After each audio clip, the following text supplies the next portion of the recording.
Na última aula, nós estabelecemos essas 6 relações entre tensões e esforços solicitantes, né?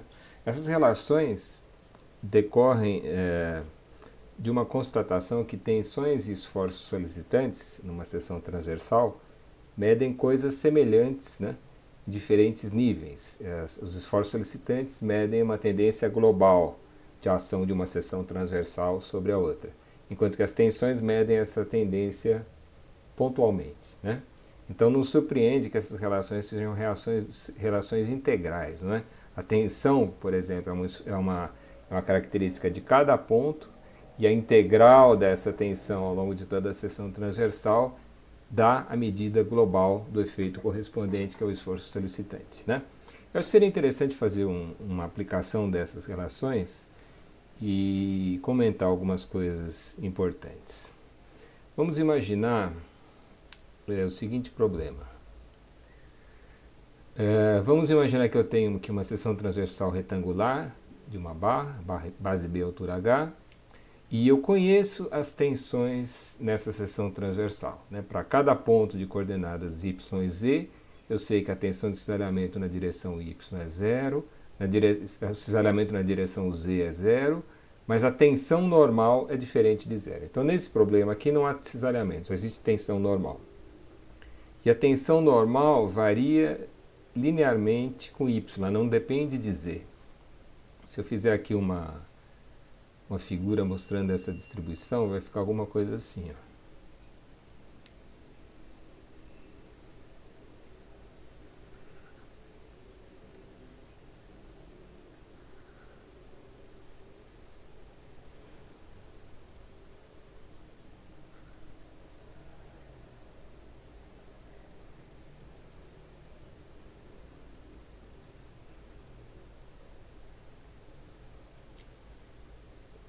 Vou colocar aqui os eixos na metade da altura, né?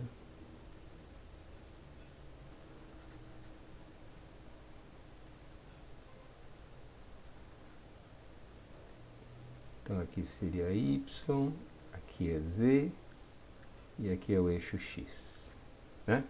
Então veja, essa tensão normal varia só com y, onde y é igual a zero, ou seja, no eixo z ela é zero, e ela varia linearmente com y. Se eu interpretar tração como positivo, como a gente está acostumado a fazer, essa distribuição de tensões é alguma coisa assim, ó.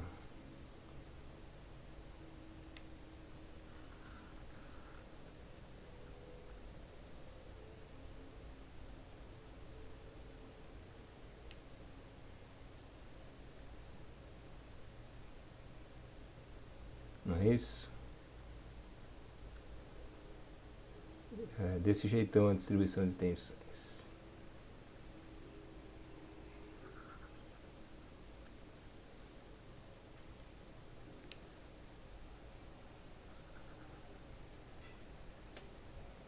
Tá? Então aqui embaixo as tensões são de tração.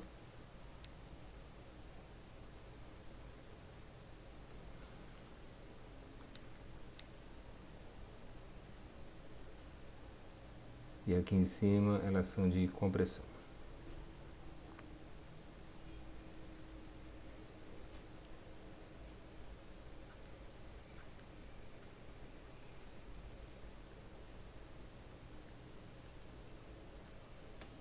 Tá certo?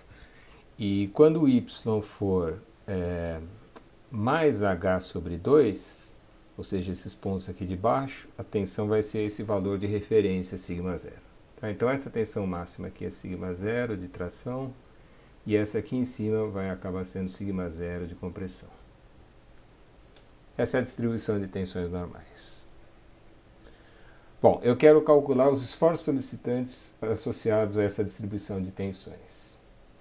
Primeiro vamos observar o seguinte: como não há tensão de cisalhamento, 3 dos esforços solicitantes são necessariamente nulos, né? Não vai ter essa força cortante na direção y, não vai ter força cortante na direção z e não vai ter momento torsor. Esses são os esforços solicitantes associados a tensões de cisalhamento. E por esse motivo eles são às vezes chamados de solicitações tangenciais, né? O que pode aparecer nessa seção transversal é força normal, momento fletor em torno do eixo Y e momento fletor em torno do eixo Z. Vamos começar por essa primeira relação. A força normal integral da tensão normal na seção transversal.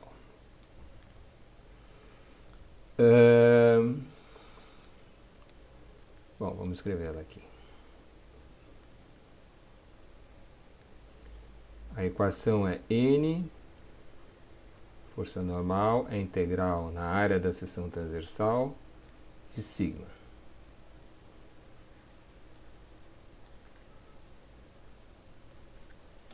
Tá? Bom, para quem já viu integrais duplas e tudo mais, a integral dessa função, veja, essa função sigma é uma função de duas variáveis, né? Integrar essa função dentro desse domínio, em geral, significa escolher um elemento de área que é um quadradinho dx vezes dy, e essa integral acaba virando uma integral nas duas direções, né? Agora, nesse caso em particular, vejam que a função que eu quero integrar depende só de y, né? Não depende de z. Nessa equação aqui, essa tensão normal depende só de y, não depende só de z. Em situações como essa, em que a função que a gente está integrando depende só de uma variável, a gente pode transformar essa integral, que seria uma integral dupla, numa integral simples, né?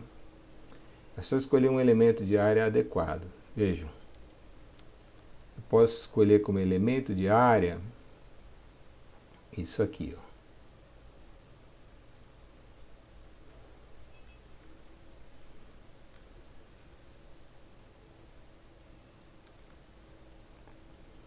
Eu vou escolher como elemento de área uma faixa aqui.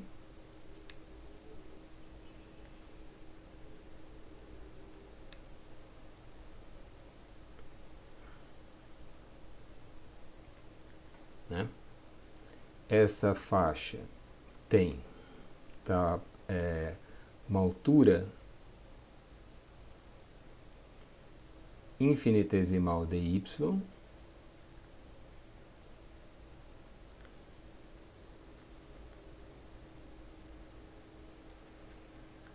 e está numa posição definida por essa ordenada y.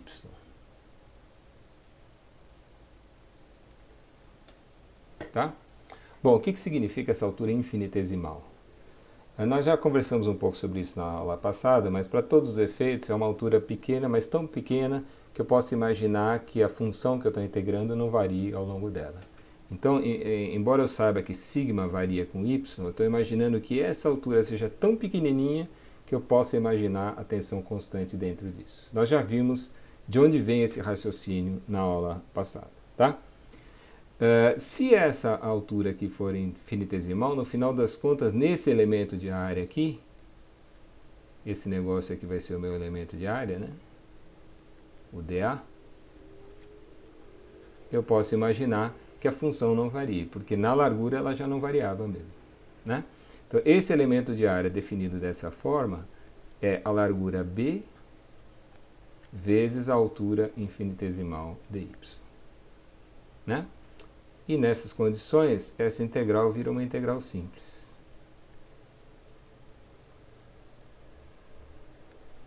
No lugar do dA, eu vou escrever b vezes dy, e isso aqui vai ficar. No lugar do sigma, eu vou escrever aquela expressão, né? 2 sigma 0 sobre h vezes y. 2 sigma 0 sobre h vezes y. Isso é o sigma. E no lugar do dA, eu vou escrever b vezes dy. Tá? Então essa integral, que seria no caso geral uma integral dupla, vira agora uma integral simples em y. É a única variável aqui. Para que percorra toda a seção transversal com elementos de área desse tipo, eu tenho que fazer y variar de menos h sobre 2 até mais h sobre 2, né? Então isso aqui vai de menos h sobre 2 até mais h sobre 2. Tá? E aí, o que vai dar isso, hein?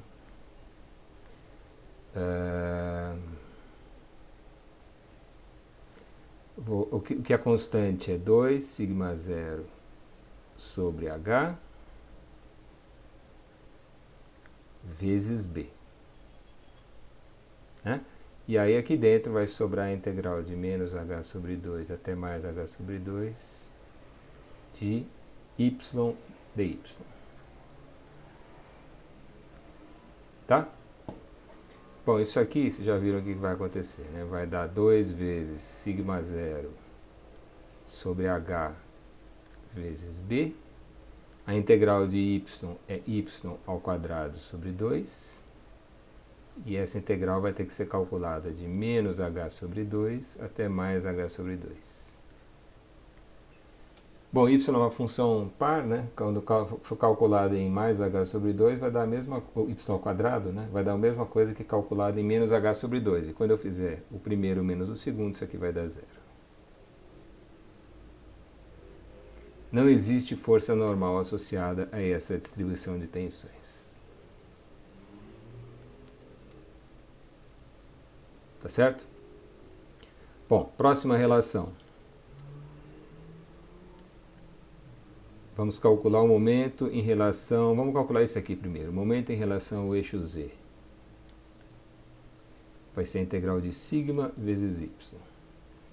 Então, o momento em relação ao eixo Z vai ser a integral na área de sigma vezes y. Tá?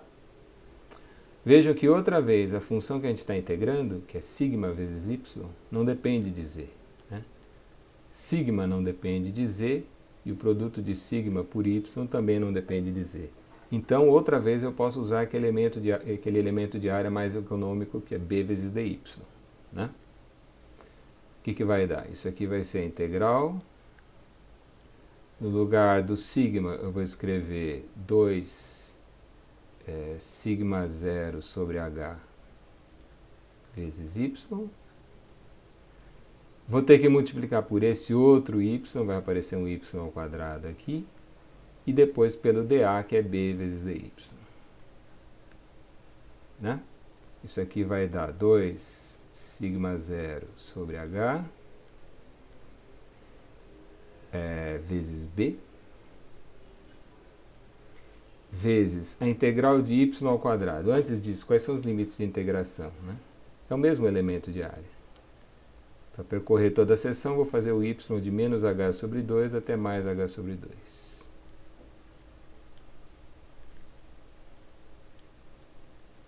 Tá? Então, isso aqui, a integral de y ao quadrado vai dar y ao cubo sobre 3. E vou ter que calcular isso de menos h sobre 2 até mais h sobre 2. Isso aqui vai dar o quê, hein? Quando eu calcular isso em h sobre 2, dá h3 sobre 8. Quando eu calcular em menos h sobre 2, dá menos h3 sobre 8. Quando eu fizer o primeiro menos o segundo, dá h3 sobre 4. H3 sobre 4 multiplicado por 2 terços vai dar sobre 6, né? H3 sobre 6, isso aqui vai dar BH2 sobre 6 vezes sigma 0. Para quem já viu esse filme antes, esse BH2 sobre 6 tem um significado que vai ficar mais claro mais para frente. Não, é uma relação conhecida. Tá? Esse é o MZ. E por último, o MY, né? Seria o momento em relação ao eixo Y. Isso que nós acabamos de calcular é o momento em relação a esse eixo. O momento em relação a esse agora, o momento em relação ao eixo Y, vai ser a integral na área de sigma vezes z. É isso, né? O MY é a integral na área de sigma vezes z. Bom, aqui temos um problema. nós temos um problema porque essa função que eu quero integrar agora, ela depende também de z. Né? Eu estou fazendo uma integral em que, para cada ponto da seção transversal, eu considero uma pequena areazinha dA em torno desse ponto, pego a tensão normal dentro desse ponto, né, dentro dessa areazinha, e multiplico pela ordenada z correspondente. E depois somo todas as contribuições. Bom, de ponto para ponto, sigma vezes z varia. É uma função que depende de y e z. E em casos como esse, eu não posso usar esse elemento de área. Cadê? Esse aqui. Porque a função que eu estou integrando varia ao longo dele, porque depende de z. Tá? Então aqui não tem jeito, eu teria que fazer uma integral dupla, um dx vezes um dy. E tudo bem, não é um grande drama, mas a verdade é que não precisa. Eu vou fazer o seguinte, eu não vou fazer essa conta. Porque tem um jeito muito mais fácil de fazer essas contas, nesse caso em que a geometria é simples. A ideia é a seguinte.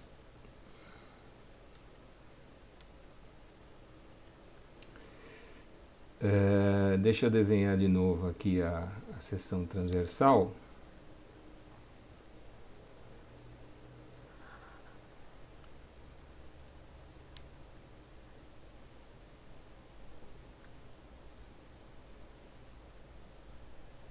Vamos imaginar que essa aqui seja a posição que eu estou analisando, né?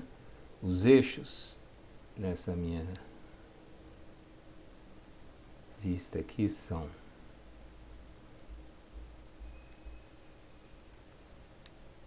esse aqui é o eixo da barra, né? É o x, e o eixo y está para baixo. A distribuição de tensões só tem tensões, tem tração embaixo e compressão em cima, uma coisa assim.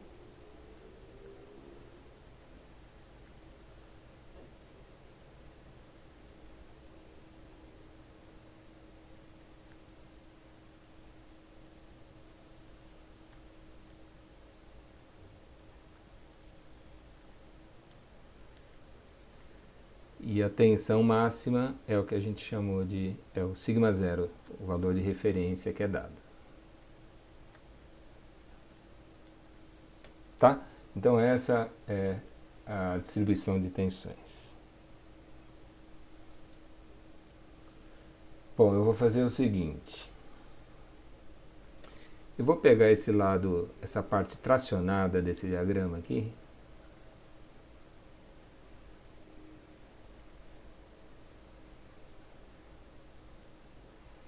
Que corresponde naquela outra vista a esse prisma de tensões.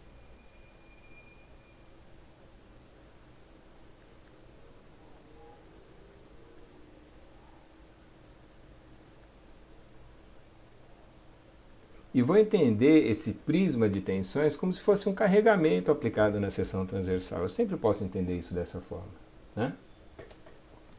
Eu vou chamar a resultante desse carregamento de R índice T. Isso aqui o que é, hein? É a resultante das tensões normais de tração nessa seção transversal. Bom, vocês se lembram como é que se calcula a resultante de uma carga distribuída? Existe uma interpretação geométrica que é muito útil, né? A resultante de uma carga distribuída desse tipo é o volume da distribuição, né? Então vamos usar esse fato. A resultante de uma carga distribuída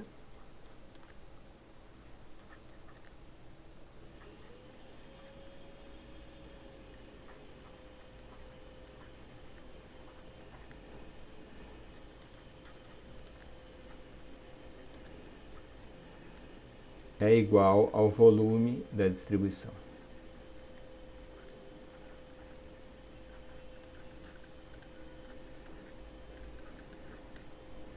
Tá? Então, se eu quiser calcular o RT, como é que eu faço, hein? É o volume dessa distribuição aqui, a área desse triângulo, vezes essa distância, né? A área do triângulo é sigma zero vezes h sobre 2 dividido por 2. Sigma zero vezes h sobre 2, que é essa altura aqui, dividido por 2. Essa é a área do triângulo, né? E, para chegar no volume, eu tenho que multiplicar pela largura da seção transversal. Isso eu multiplico por B. Ou seja, esse RT é BH sobre 4 vezes sigma zero. Tá? Tem que ser dimensão de força, né? Aqui tem uma tensão multiplicada por uma área, dá uma dimensão de força. Essa é a resultante de tração. Agora eu vou pegar a parte de cima do diagrama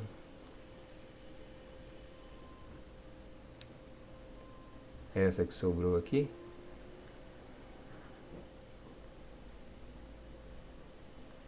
e que nessa outra figura corresponde a esse prisma daqui de cima. Bom, a resultante dessas tensões de compressão nessa parte de cima, eu vou chamar de RC. E ela vai ser uma força com esse sentido, né?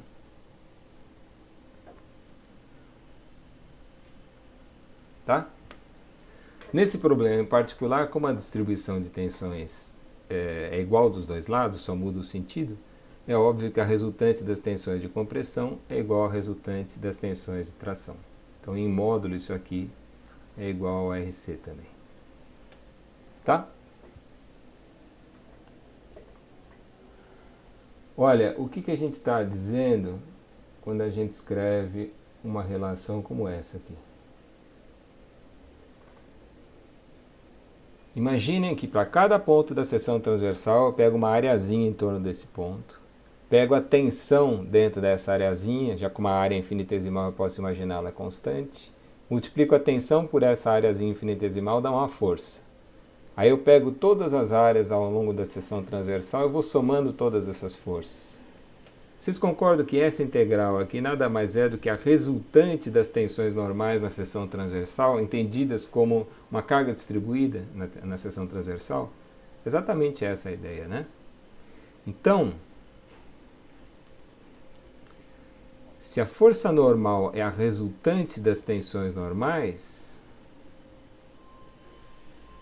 eu posso entender a resultante das tensões normais como tendo duas parcelas, a resultante da parte tracionada e a resultante da parte comprimida. E se eu quiser que a força normal positiva seja uma força de tração, a maneira correta de escrever isso é que a força normal é a resultante de tração menos a resultante de compressão. Não é isso? Quer dizer, se a resultante de tração for maior do que a resultante de compressão, quer dizer que tem mais tração do que compressão na seção, e, portanto, a força normal vai ser positiva de tração. Tá? Bom, nesse caso, as duas se cancelam. A força normal é zero. Que foi exatamente o que a gente obteve fazendo essa integral, né? Tá certo? Olha, olhando para esse diagrama aqui, eu pergunto, não é óbvio que a força normal é zero? Quer dizer, se a força normal é a resultante das tensões normais na seção inteira, é evidente que a resultante da parte de baixo está compensando a resultante da parte de cima, não é? E o saldo vai ser zero. Tá certo? Vamos calcular agora. Vamos fazer o seguinte. Da mesma maneira que essa equação expressa o fato de que a força normal é a resultante das tensões normais, uma equação como essa aqui expressa o fato de que o momento fletor em relação ao eixo Z numa seção transversal é o momento provocado pelas tensões normais em relação ao eixo Z, se eu entender as tensões normais como um carregamento distribuído na seção transversal, né? Estão passando aspirador aqui. Então vamos calcular esse momento. Eu quero calcular o momento dessa distribuição de tensões normais em relação ao eixo Z. que é esse aqui. Para isso, nós vamos lembrar de um outro fato que vocês já viram antes no curso de mecânica. A resultante de uma carga distribuída é o volume da distribuição. Como é que eu calculo o momento de uma força distribuída?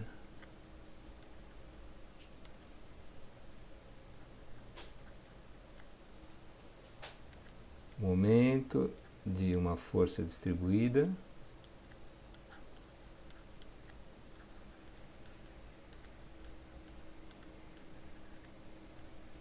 é igual ao momento da resultante de uma força distribuída em relação a um eixo qualquer, né? É o momento da resultante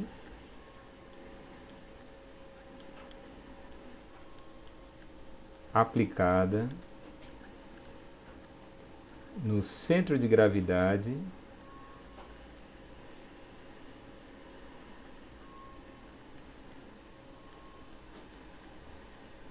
da distribuição.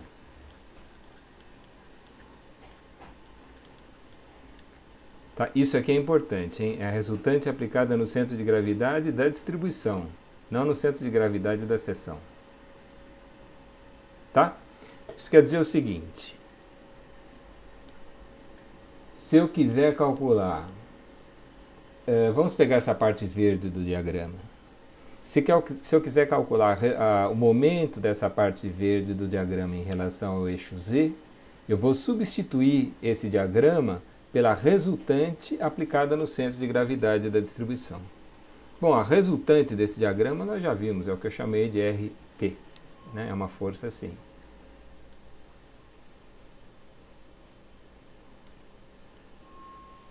Cadê?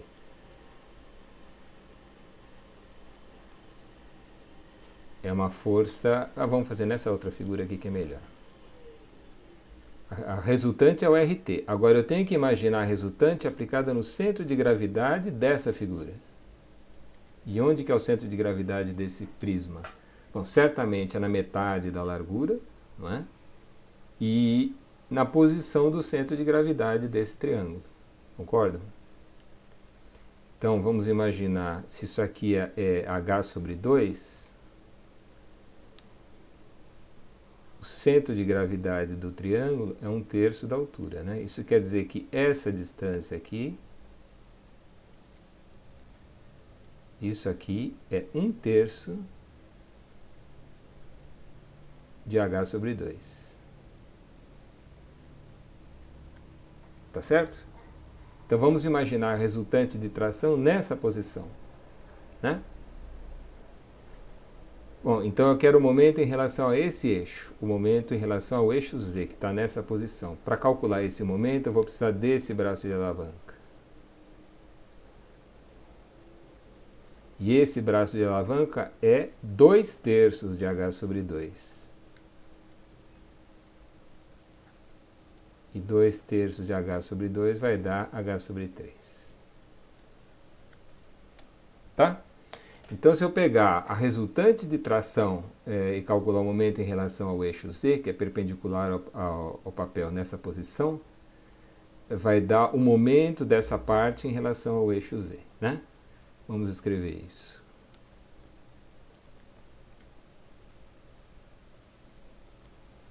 O MZ vai ser, eu vou dividir em duas parcelas. A primeira parcela vai ser o momento da parte tracionada em relação ao eixo Z.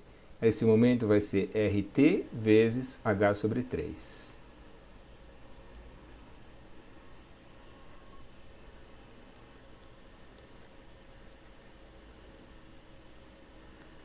Não é isso? Bom, o RC vai estar na mesma posição, né, com relação ao eixo Z. Ou seja, esse braço de alavanca também vai ser H sobre 3. O momento provocado pela parte comprimida do diagrama vai ser RC vezes o mesmo H sobre 3. E no mesmo sentido que o momento anterior. Então eu vou fazer isso mais RC vezes H sobre 3. Como RT é igual a RC, isso aqui vai ser 2 vezes o RT ou o RC, que nós já calculamos, que vale BH sobre 4 vezes sigma 0,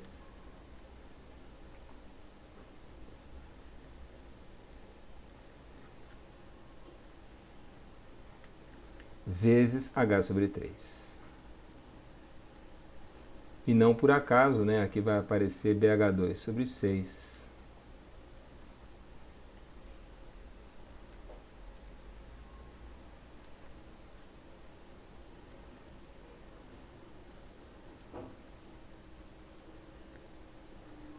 Vezes sigma zero, que é exatamente o que tinha dado antes. Tá? Então nós acabamos de calcular o momento em relação ao eixo Z. Tá certo? Bom, ficou faltando só o momento em relação ao eixo Y, que é aquela integral dupla que eu queria evitar, e a verdade é que eu não vou fazer essa integral. Pense um pouco. Se o momento de uma carga distribuída é o momento da resultante aplicada no centro de gravidade da distribuição, imaginem o RT, onde é que ele estaria aplicado aqui, hein? O RT seria uma força aplicada aqui,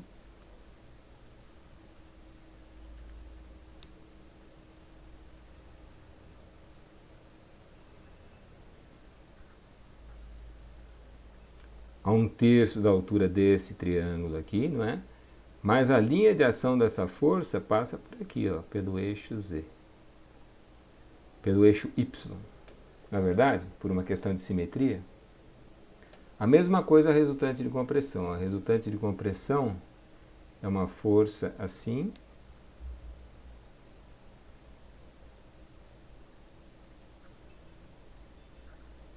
que eu tenho que imaginar para o cálculo de momentos aplicado no centro de gravidade dessa distribuição.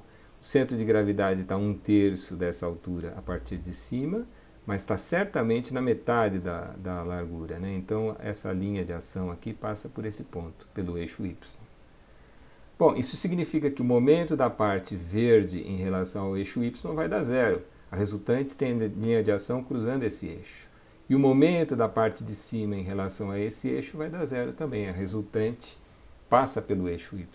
Eu não preciso fazer conta nenhuma para chegar à conclusão de que o MY tem que ser igual a zero. Aquela integral dupla que eu queria evitar, na verdade é desnecessária. Tá certo? Outra vez, vocês olhando para essa distribuição, é fácil perceber que a parte de baixo cancela a parte de cima e, portanto, a resultante é zero, a força normal é zero. É fácil perceber que existe um momento em relação ao eixo Z. Tanto a parte tracionada como a parte comprimida estão provocando um momento com esse sentido. E é fácil perceber que não existe um momento em relação ao eixo Y, seja considerando a posição da resultante ou pensando fisicamente, né? que o que eu tiver de um lado do eixo, pensem no momento da parte verde aqui, por exemplo, em relação ao eixo Y. O momento provocado pela metade da esquerda tem sentido contrário ao momento provocado pela metade da direita. Um cancela o outro. Certo? Então essa distribuição de tensões, resumindo, está associada a um único esforço solicitante, que é um momento MY desse jeito aqui.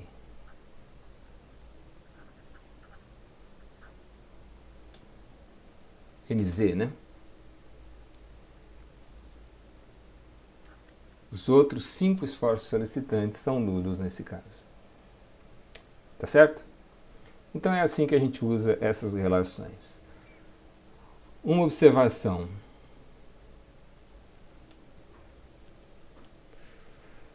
No final da aula passada eu coloquei a seguinte pergunta.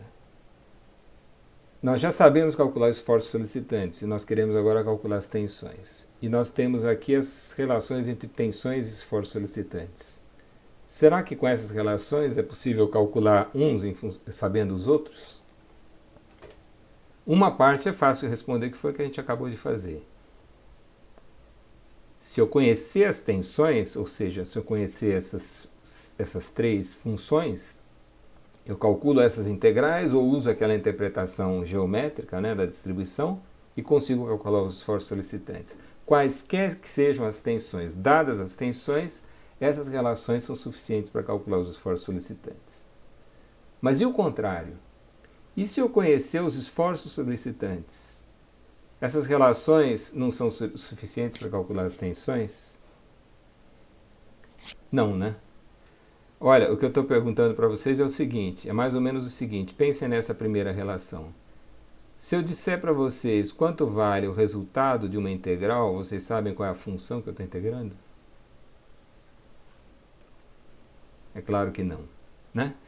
Existem infinitas distribuições de tensão que vão dar como resultante a mesma força normal.